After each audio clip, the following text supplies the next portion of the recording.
What's good, y'all? I know it ain't nobody in the room yet.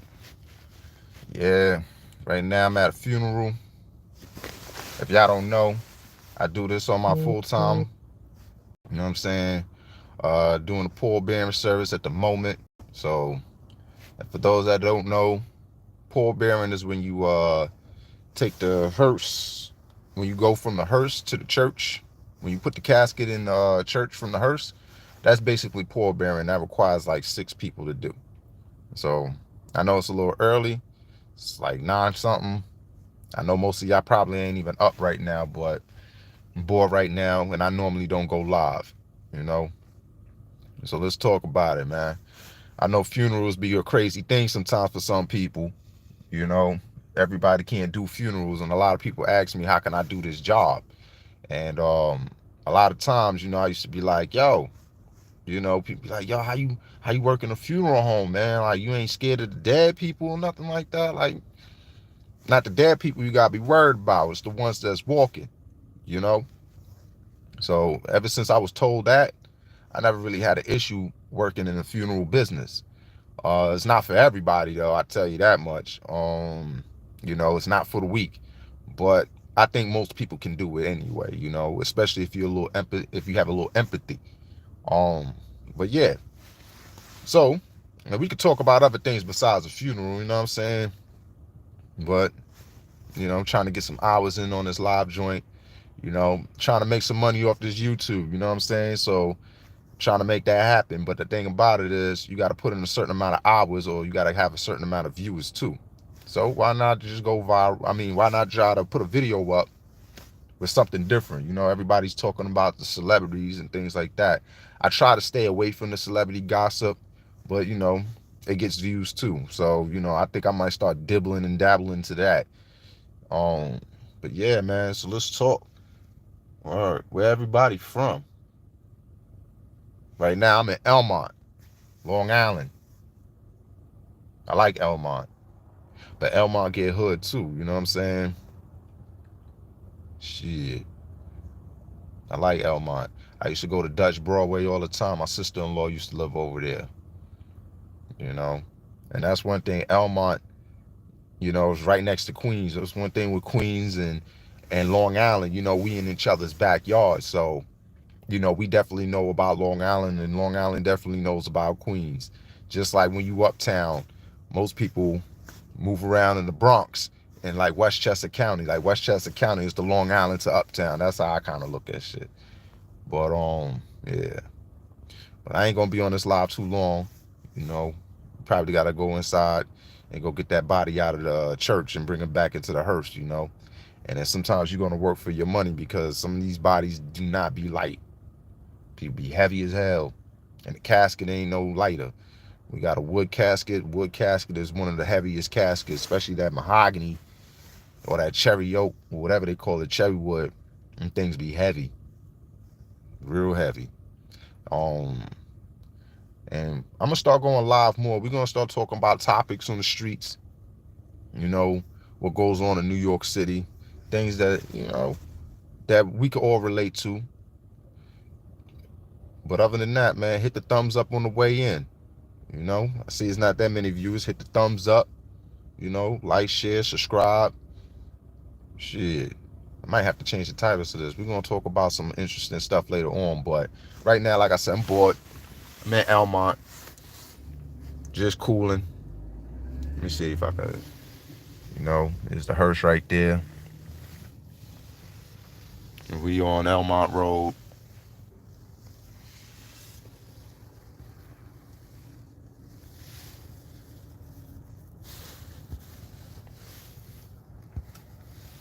Yeah. But, like I said, man, I encourage people, I try to get people a job where I work at. Nobody don't want to mess with it. You know what I'm saying? And there's little jobs like this. Right now, I'm making a couple of dollars for this pallbearing job. I'm not putting my business, but I'm going to put my business out there. Like, I'm making, what, $75 for this right now. A couple of hours. Be here for, like, what, maybe 3 hours. Make my 75, go home. And from here to Far Rockaway is really not that far, but I got to go home and change. I got to go back to my job and change first, though. But, yeah, man. For those that's interested in the funeral business and, want to know what it's like, you know what I'm saying, hit me up. Let me know what y'all think. You know, those that don't know how to deal with a funeral, or, you know, let me know. I got advice, man. I do this every day. And it's crazy. Working in a funeral home is much more easier than working in a hospital. I used to work in a hospital back in the days. I worked in a hospital for 9 years. And when you see people suffer, and if you one of those people with empathy, it can get to you sometimes, but you still got to buck up and do what you got to do and keep it moving. You know what I'm saying? I was working in the kitchen, so I had to feed a lot of patients.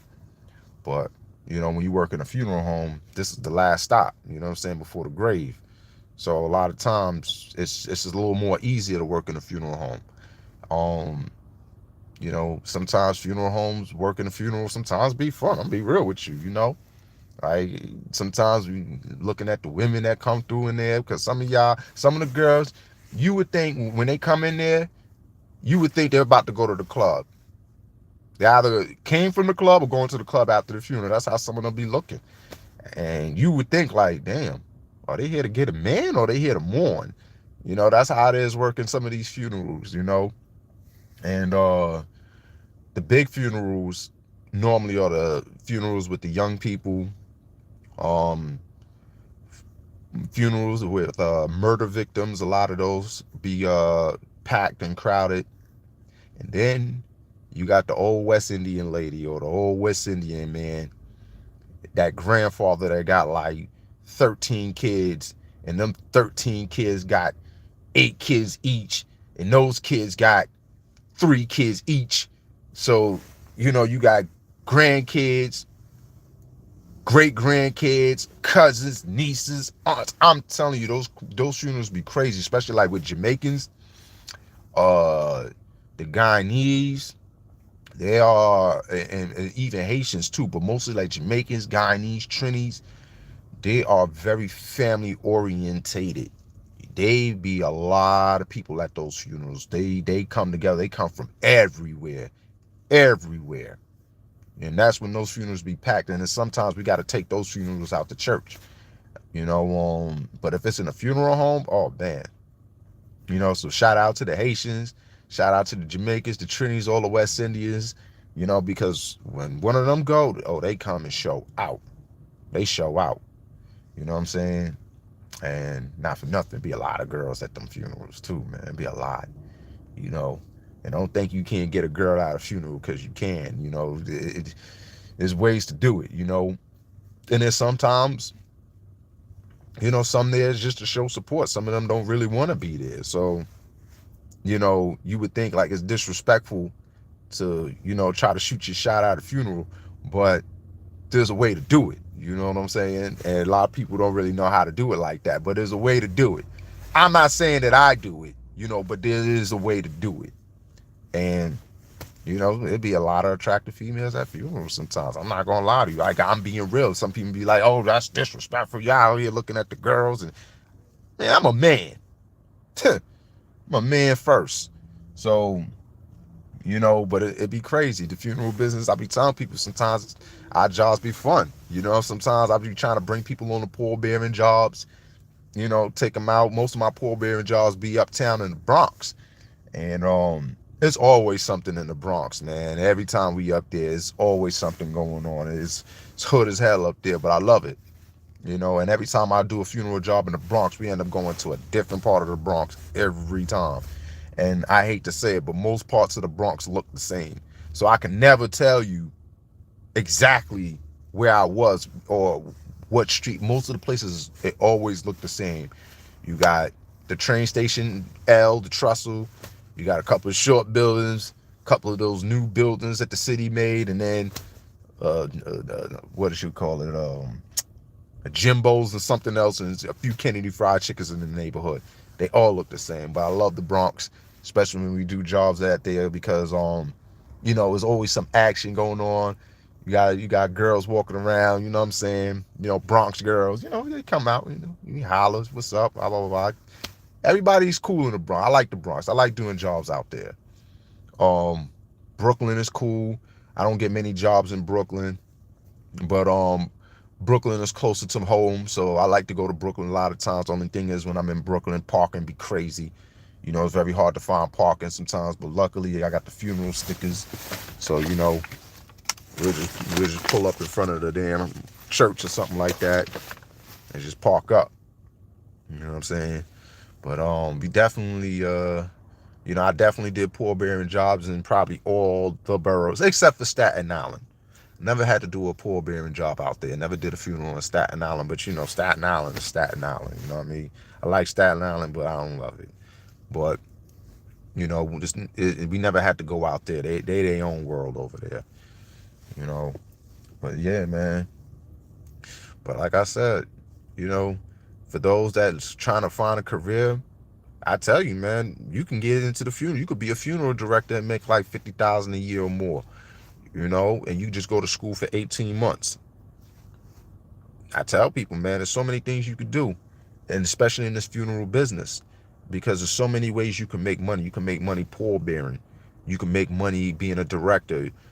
You got preachers that make money, organists that make money. If you know how to play an instrument, if you know how to play the piano or organ, you could do funerals and make money. You know what I'm saying? And you do like 3-4 funerals a week, you're gonna make more over $1,000. Plus, people might tip you. Family might tip you if you do your thing. So there's so many ways that you can make money in this business. I know people who make money just by going to pick up bodies and bringing them to the funeral homes. They'll pick them up from the hospital, the hospice, or you know, someone's home, because I do home removals too. But you have companies out there that do home removals, remove you from the hospital or remove you from a hospice and bring you to the funeral homes, and the funeral home pays them for that. You ain't got to do nothing but just get the body and bring them to a funeral home. People get money from that. A lot of money, believe it or not. So, you know, there's so many avenues in this business that you can do to make money. In most parts, and sometimes you don't even have to deal with a dead body. You got floral shops. I got some crust over here. You got floral shops that make money. I ain't gonna lie. Now I see why the mobsters and people like that was investing in flower shops, because flower shops make a lot of money, especially from funerals. So this is just game. You know what I mean? Everybody I see is investing in smoke shops right now. Smoke shops is the new thing. I see a whole bunch of these popping up. But I'm telling you, be different. Get a flower shop. And I promise you, you're gonna make some money. You're gonna make some money. Especially if you extend your hand out to these funeral homes, try to get some contracts, you're gonna make money with the flower shops. Because I look at the prices and things like that. You have people who charge $300, $400 for a rose heart. You know what I'm saying? And you know what it's gonna cost you. You know, 2 dozens of roses to make that thing. You could turn around and charge somebody $300, $400 for that. You just got to take the time to make it. But people are making it, and they making money out here with it. So there's so many things. People who make flyers. You can make prayer cards for these families. A lot of people spend money on prayer cards and obituaries. If you are an art designer and you know how to print out things, you're going to make some money. You know, but you got to put the work in and try to get tied in with these funeral homes. That's how that goes. So, you know, there's so many avenues. So many avenues. So I choose pallbearing, you know, and every now and then we get called. I work in a funeral home full time. And I do maintenance. I do everything except embalming. Period. Like the only thing I don't do is embalm a body. You know what I mean? Or do hairdressing. But other than that, house removals, go to the hospice. I do all that. I get a little something for it too. And I get more if I'm off the clock.